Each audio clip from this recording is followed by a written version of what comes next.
पति पत्नी से परेशान रहता है, मेरी उम्मीदें नहीं पूरी करती। पत्नी भी तो बराबर ही परेशान रहती है ना पति से, ये मेरी उम्मीदें नहीं पूरी करता। पति कहेगा मैं इसकी उम्मीदें क्यों पूरी करूं, इसकी उम्मीदें ही नाजायज हैं। पत्नी कहती है मैं इसकी उम्मीदें क्यों पूरी करूं, इसकी उम्मीदें बेवकूफी भरी हैं। दोनों को यही लगता है कि ठगे गए, और दोनों ठगे जाने का इल्जाम दूसरे पर लगाते हैं। कोई नहीं ठगा गया, दोनों ठगे गए। और दोनों को जो ठगने वाली है, माया महाठगिनी हम जानी। उसकी करतूत ये कि वो ठग लेती है और आपको पता भी नहीं चलता कि ठग किसने लिया। आप दोष किसी दूसरे पे रख देते हैं। जैसे कि दो लोग चले जा रहे हो, एक दूसरे की कमर में हाथ डाले, जैसे कि जोड़े अक्सर चलते हैं, इन्होंने उसकी कमर में हाथ डाल रखा, उन्होंने उसकी कमर में हाथ डाल रखा, और दोनों ने ही पैंट डाल रखी है, और दोनों की ही पैंट की पीछे वाली जेब में दोनों के पर्स हैं, वॉलेट है। ऐसे हाथ डाल रखा है एक दूसरे के पीछे, और दोनों ने पीछे क्या रख रखा है, अपना अपना जमा कमाई रुपया पैसा। थोड़ी देर में दोनों पाते हैं कि दोनों की जेबें कट चुकी हैं, और लगते हैं दोनों एक दूसरे को पीटने। क्योंकि भाई शक और जाएगा किस पर, मेरी जेब के पास हाथ ही किसका था, तेरा।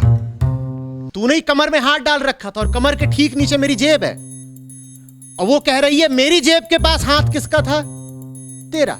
कमर में तूने हाथ डाल रखा था, ठीक नीचे जेब है। दोनों धनाधन धनाधन एक दूसरे को, रुपया पैसा तो गया ही, पीटे भी गए, और पीछे वो खड़ी होके खूब हंस रही है, और उसके हाथ में है दोनों बटुए। माया महाठगनी हम जानी। यहां कोई किसी को नहीं ठग रहा है, यहां सब ठगे ही जा रहे हैं। आप जिस खेल में हैं वो खेल पीट रहा है आपको, खिलाड़ी नहीं पीट रहे। आप गलत खेल में हैं। इस खेल में आप जिस भी खिलाड़ी से मिलेंगे वही आपको लगेगा कि आपका दुश्मन है। हो सकता है अभी लगे दोस्त है, फिर कुछ दिनों बाद लगेगा कि दुश्मन है।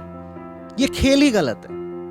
यहां हर खिलाड़ी बेचारा ठगा ही गया है, और ठगने वाला कोई नहीं, कोई दूसरा खिलाड़ी नहीं। खेल ठग रहा है सबको। माया खेल का नाम है, हमारी आंतरिक व्यवस्था का नाम है, एक सिस्टम का नाम है माया। वो हमें भीतर से संचालित करता है, उसी को प्रकृति कहते हैं। वो हमारी देह में बैठा हुआ है। बात समझ रहे हैं? तो इस सिस्टम को, इस व्यवस्था को अगर आपको हराना है तो क्या करना पड़ेगा? क्या करना पड़ेगा? अपने खिलाफ जाना पड़ेगा, क्योंकि ये व्यवस्था हमारे भीतर मौजूद है भाई। हमारी जो भावनाएं हैं, हमारे विचार हैं, हमारी वृत्तियां हैं, हमारे आवेग हैं, इन्हीं का नाम माया है। इसीलिए शास्त्रों ने माया, प्रकृति और अविद्या तीनों को एक कहा है। माया महाठगनी हम जानी।